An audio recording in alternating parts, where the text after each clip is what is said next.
Your Honors, Mr. Paige. the matter before the court this morning is the case entitled Paige v. State, docket number 2012-439. The appellant, Brooke Paige, is representing himself. Representing the appellee, State of Vermont, is Todd Delos. Okay. Thank you. Mr. Paige? Yes, sir. Come on up here. If you'd like a little elevation to get higher than you are, we could put a step down there for you, but it's up to you. I'll be good. Actually, I think having the reading material close to eye here is probably okay. the best. I hear you. All right. Please go ahead. Okay. I know that you've all reviewed the record and everything to this point and realized that I'm pro se defendant, plaintiff, or appellate at this point, plaintiff. Not because I desired to represent myself, but because we could find no attorney within the state who felt that they were qualified or had the resources. And of course, the absurdity of that is then say, well, go ahead and represent yourself pro se, which is it's an impossible task. This all began with by going to the Secretary of State's office and inquiring about the question of unqualified candidates being put on the presidential ballot. And not just Mr. Obama, which we'll talk about more in a few moments, but in the end there wound up being 4 other folks that were unqualified, either because they were not even born in this country or were not born under the proper circumstances. 4 other people on the for federal office? On the Vermont presidential ballot. For federal office? Yes, that's correct. The others were Mr. Rodriguez, who was on the Libertarian Party vice presidential candidate, and he was in fact born in El Paso, but his parents lived in Juarez and would sneak over the border to birth their children in El Paso. Well, that was an interesting piece of your argument, that if you have 2 people from Sweden, say, who come over here and have a child, that child has automatic citizenship, correct? Under the 14th Amendment, yes. Right. So what, other than your argument about eligibility for a federal office, are there any other restrictions on that citizenship? Any other limitations on that? The 14th Amendment makes individuals citizens of the United States, and clearly that's true after the 14th Amendment. Before that, being born in this country gave you nothing. If you were born to aliens, you were an alien yourself. But citizenship, and especially natural-born citizenship, is really inherited, and it's inherited, at least in the battalion model, based upon a combination of soil or land and your parents being citizens at the time of your birth. Now, others. But if all the grandparents are born in Sweden and your parents are born here, then. Oh, no. It's not even that complicated. Your parents don't have to be natural-born citizens for them to have natural-born citizen offspring. They merely need to be citizens at least one day prior to the birth of the individual. Okay, so there's no legacy that's involved. It's merely that at the time of the individual's birth, the parents both need to be citizens of the United States. Now, before the 1922 Cable Act, the father's citizenship was really the important thing, because before the Cable Act, under international law, the mother's citizenship automatically followed that of the father. And this was law that went back to the beginning of time. So in the United States, after the Cable Act, then the mother's citizenship was independent of the father's. And that's why we now get into, well, you need 2 citizen parents. Originally, back from time immemorial until 1922. Mr. Paige, can I interrupt you on the merits? Because I want to, I'm concerned about whether we can do anything about this case, even if we agree with you on the merits. As I understand it, you attempted to serve Barack Obama with this complaint. He never got served. He's now there in the White House in Washington. This can only be about, and that's what you say, whether he can continue to sit as president. How can we issue any kind of order about whether he continue to sit as president if he's not a party to this case? Well, he certainly had he's been a party to many cases in the past. Okay, he's chosen not to be a party. We certainly went to his residency at 1600 Pennsylvania Avenue. We had a process server go there, and he only relented when he was threatened with imprisonment by the Secret Service. Well, I don't purport to know that. We've served him numerous times by Federal Express, by priority mail. Every single document that you see in the lower court's docket, and even after we proceeded to the Supreme Court, every single piece of material that it was necessary to give Mr. Delos has also been sent by registered mail to the office of or not to the White House. We're not suing President Obama as President of the United States. We were suing him as candidate Obama. But to follow up on Justice Dooley, what authority does a state court have to question or adjudicate the eligibility of a federal candidate? Okay. Why isn't that Congress? Well, it certainly isn't Congress. If one of the things that's in all of this material is Daniel Tokja's adjudicatability of the presidential question. And Professor Tokja specifically says that this case can only evolve from the state courts directly to the U.S. Supreme Court, because the federal courts are barred because of the separations of powers from even hearing this. Matter of fact, many of the cases that are cited, including, I think, Ankeny, were federal district court cases, and on the surface, the federal district court had no jurisdiction.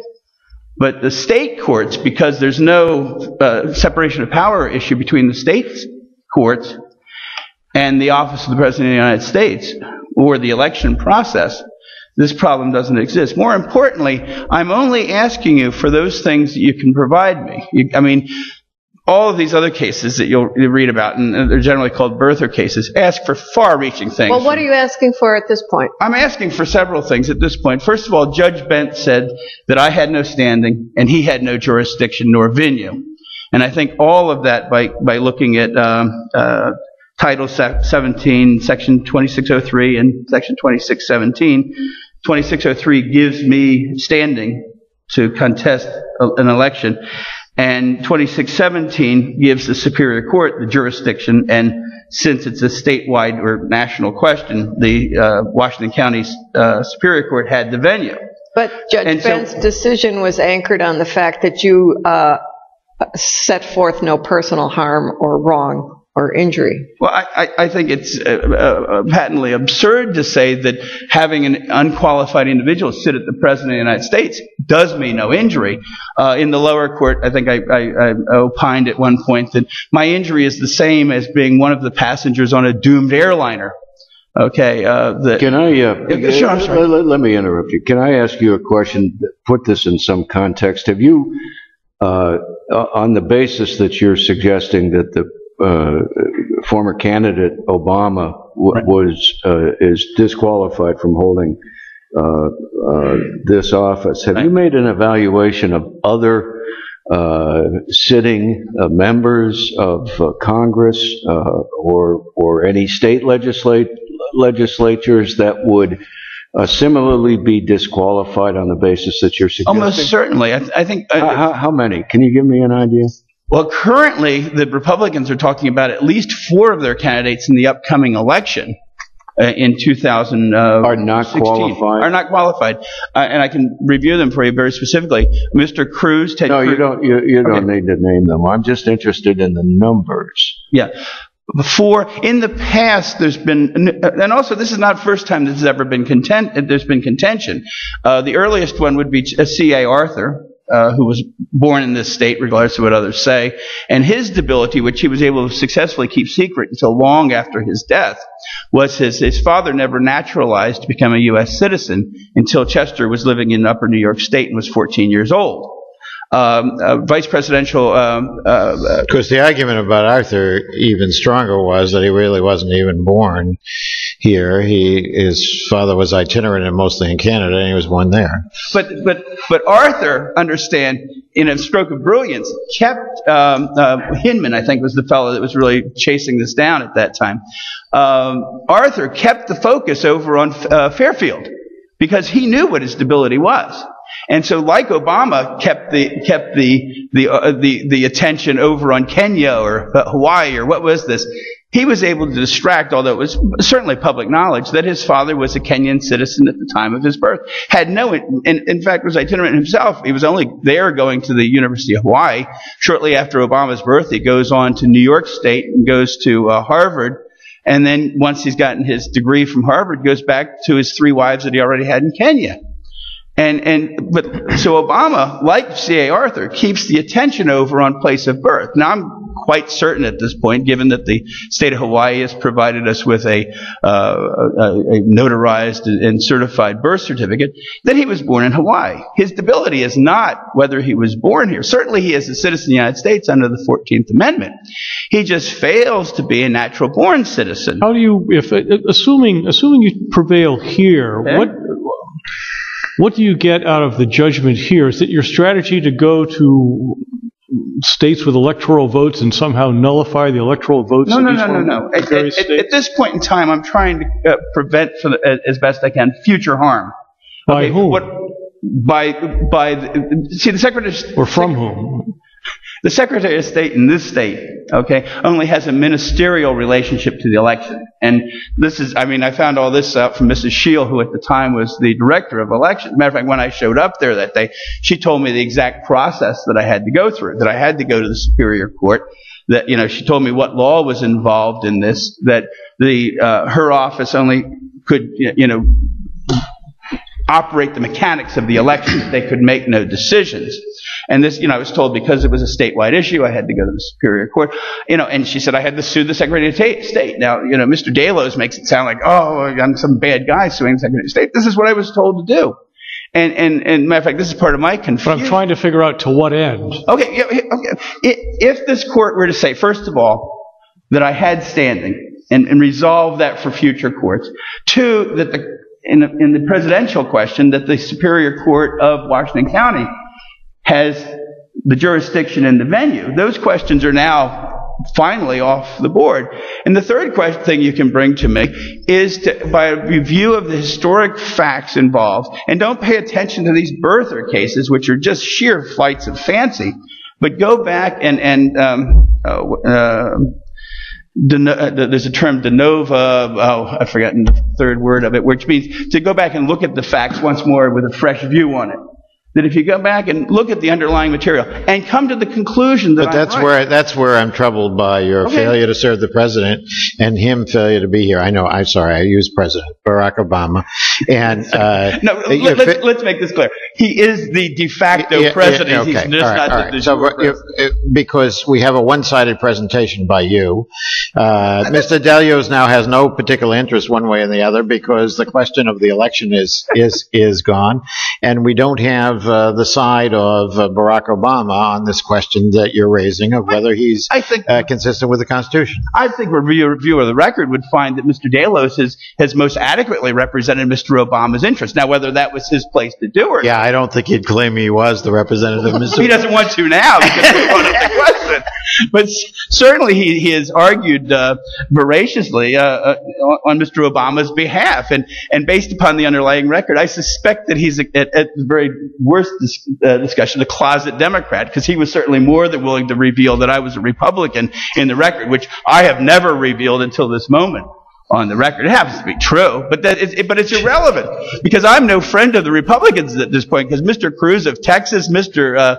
Marco Rubio of Florida, Governor Nikki Haley of South Carolina, Governor Bobby Jindal of Louisiana are all not natural-born citizens, and they're all being racked up by the Republicans for the next go-round. So at the very least, what you can provide me with is to make it so that I don't have to go through such an uphill battle to battle in the next round. Additionally, understand that one of the representatives, House Representatives from upstate New York, has filed an amendment to the Constitution to repeal the 22nd Amendment. So to say Mr. Obama has no further skin in this game is completely not true.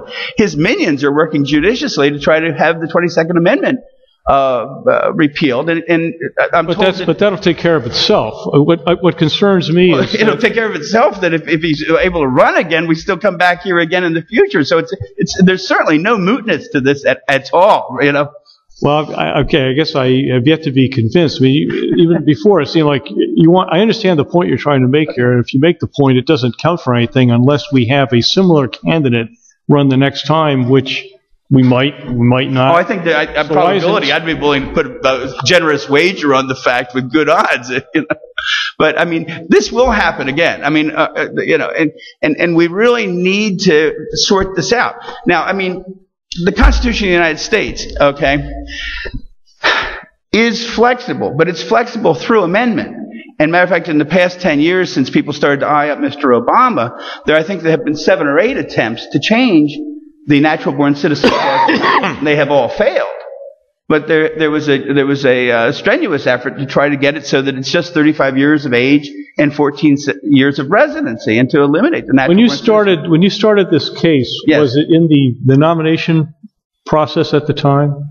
The nomination was completed back by March, and to be real honest, I was waiting for somebody with far deeper pockets for one thing, but far more expertise, experience, and to come forth and take care of it. I'm just wondering if it's not ripe during the nomination process when it's. Well, the problem is, if it's ripe or not, you'll never make it all the way through the process. Because, I mean, in this case, we're over 9 months, and somebody the other. When did the light just go on, or it's been on? You can finish your thought. The issue of ripeness certainly came to mind. Somebody the other day mentioned to me that the best case to chat about in relation to this would be Roe v. Wade. The individual Roe, in fact, and her attorneys only had basically 9 months to bring the case before, through the whole judicial process. Of course, 2.5 years later, they were still laboring away at it. Okay. Similarly here, I would have 6 or 7 months at best to make it all the way through the process, and we may be another. We're 9 months in at this point, could go much further. Okay. But thanks very much. Thank you very much. Thank you, counsel.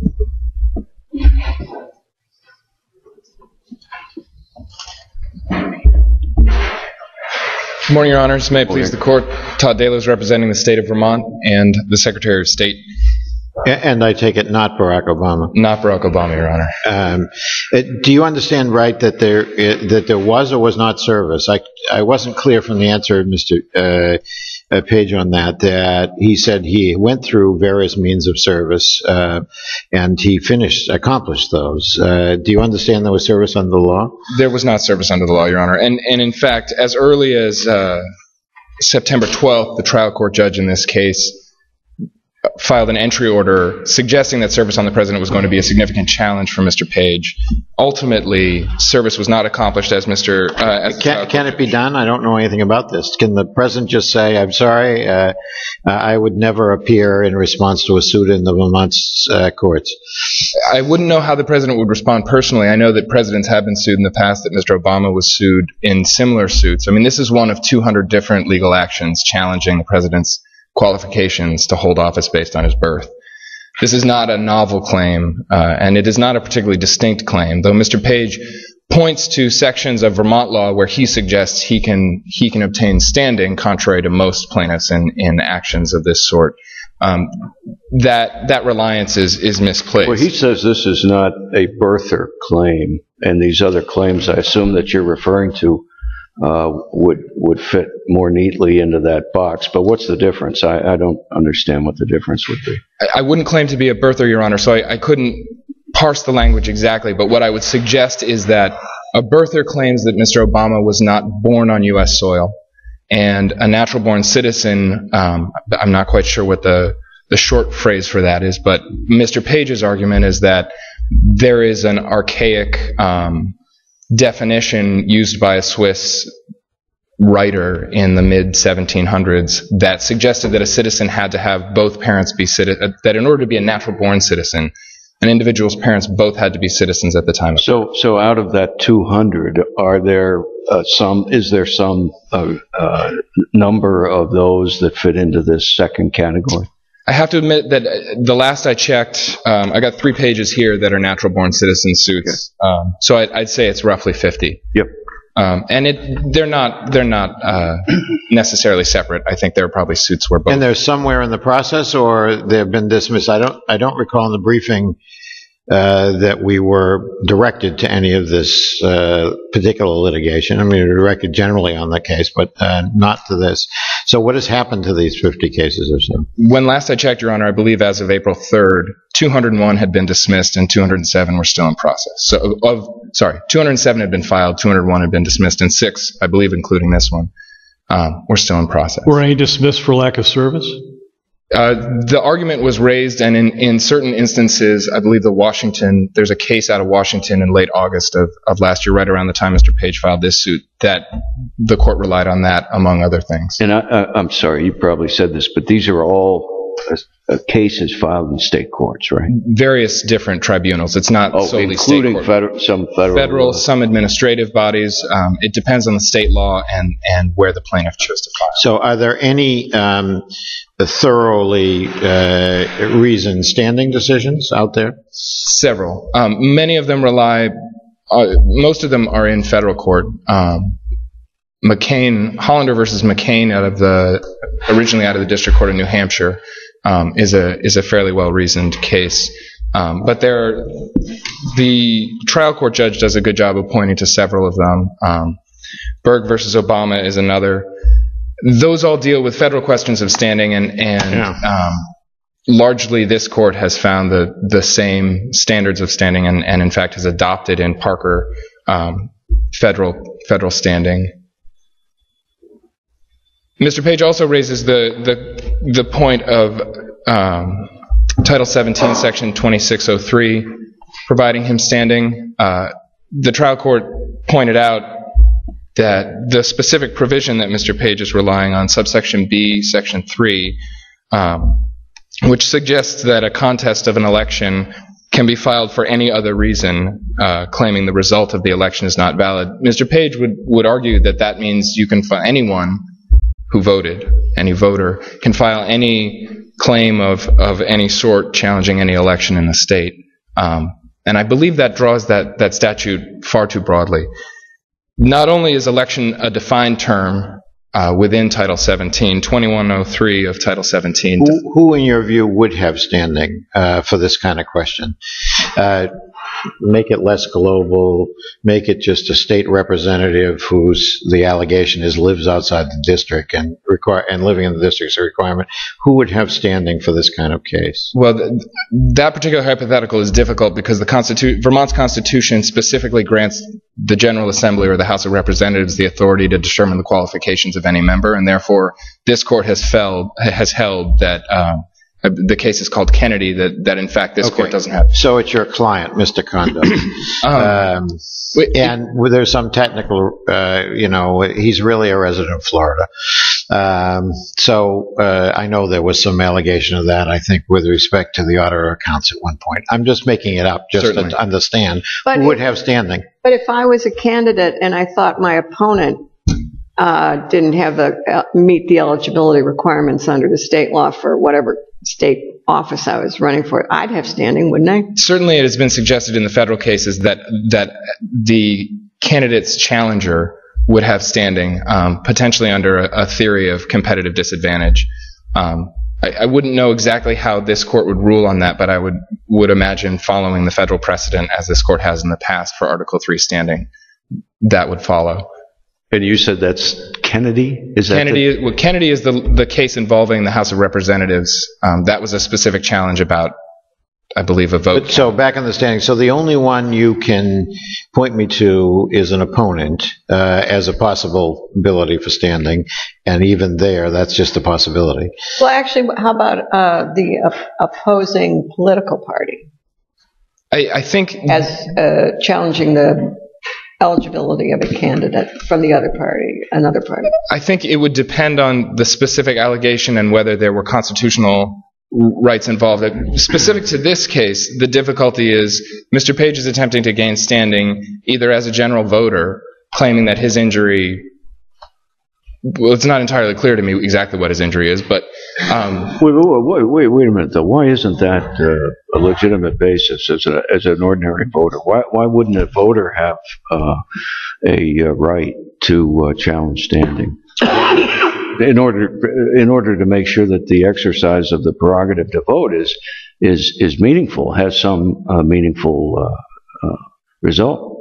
Well, Your Honor, I think it depends on exactly what the challenge is, but the rules of standing, the constitutional requirements of standing require a specific injury and not a generalized grievance. And generally speaking, as with a taxpayer, a voter would have no more than a generalized grievance. If it was a concern about the conduct of the election, there was fraud, I was threatened by a mob outside and wasn't able to vote, certainly that would provide a specific injury and standing, and arguably that is what 2603 was meant to remedy, was to allow those voters not to have to deal with standing, but in fact to get before a judge and say that there's a case from 1948, for example, where the opposing candidate alleges the lighting was bad and therefore people couldn't read the ballots. That's the sort of challenge. Don't we as voters have a more direct interest in the purity or lack of corruption of the ballot itself as opposed to some generalized challenge against a policy adopted by statute that really has nothing to do with us directly? I mean, don't we all have a direct interest in who we vote for? Well, certainly I would argue that the qualifications of a candidate are best vetted by the voters as opposed to any other tribunal. I'm not sure if that's the question Your Honor's asking there. The purity of the ballot, meaning the actual piece of paper, or the purity of the ballot? Well, the purity of the candidates, the fact that they're supposed to be there or not. The integrity of the system. How about if you phrase it that way? I think all voters have an interest in that, but that doesn't provide any given voter with standing to address the issue, because so the reason standing doctrine prevents that sort of generalized grievance is there's no guarantee that the individual who is litigating the case will litigate it with the authority of all the injured parties. But then there's no reason to have qualifications, right? There's no need to have a provision requiring citizenship for candidates, because no one will ever have, well, hardly anyone will have a basis to complain. Well, arguably the individuals most deeply impacted, those who didn't get a job because they were voted out of office or some portion of their vote was siphoned off because of an unqualified candidate, they would in fact have standing, or arguably would have standing, to challenge that other... I take it in the system Mr. Condos cannot be encouraged to or will not make this determination himself. So let's say Mr. Page goes to Mr. Condos right away and says, Mr. Condos, do not put on the ballot Barack Obama. It would be a violation of the United States Constitution for that to happen. I take it in those circumstances Mr. Condos says, this is I don't have a dog in this fight. This is not my fight. I'm not going to make that determination. It's not even clear that he has the authority to do that. Under the law, it's expressed that when the Secretary of State, I guess there are two answers to that. The first part is I don't think under the law that the Secretary of State has the authority to make that call. Secondly, and this is a quote from Keyes versus Bowen, which is a California Federal District Court case from appellate court case. The court, in dealing with exactly that question and the argument of whether or not the Secretary of State should have the role of determining qualifications, said the truly absurd result would be to require each state's election official to investigate and determine whether the proffered candidate met eligibility requirements of the United States Constitution. Essentially, it would subject the presidential nominating process to each of 50 states' election officials, all of whom are politically elected, independently deciding whether a presidential nominee is qualified. Isn't the fact then the independent election official can't contest this question, doesn't that sort of support the notion there must be standing somewhere to do it, and that it would therefore be more appropriate to let the voters bring suit?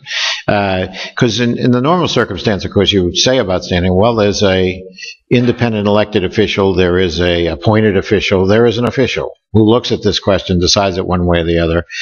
You might be able to get review of that official's decision. That's another issue involved, but there's an avenue. Here, what you're saying is there is no avenue. In the absence of an avenue, shouldn't we take that into account for standing? I guess I would. I apologize if I've given the impression that there is no avenue. Specific to this case, Mr. Page doesn't have standing because Mr. Page is a voter. There are other avenues through which one may potentially be able to challenge this in federal court. In the first instance, the voters are determining the qualifications of any candidate through the voting process. In the second place, a challenger who believed that they were facing an unconstitutionally qualified candidate potentially could bring suit. But I think ultimately it is Congress's role, and a role that has been dedicated to Congress, to determine these issues. Now, whether or not, if you were to liken this to an environmental case where I live in an area that is going to be flooded by a potential dam, that may give me standing, but if I simply enjoy the view of a valley that will potentially be flooded, that doesn't provide me with standing. There may be a regulatory authority who should be looking into that, but they may not be doing it. That doesn't mean that I, as just someone who enjoys the environment, should get standing. It's the same circumstance here with a voter. Simply because the voter believes that a candidate is not constitutionally qualified doesn't provide them with standing, even if there isn't necessarily a ministerial actor within the government who is given that role. If there are no further questions, Your Honors. Okay, thanks. Appellant has no time remaining for the next hearing for the court, scheduled for 10:30 this morning. Excuse me, before you guys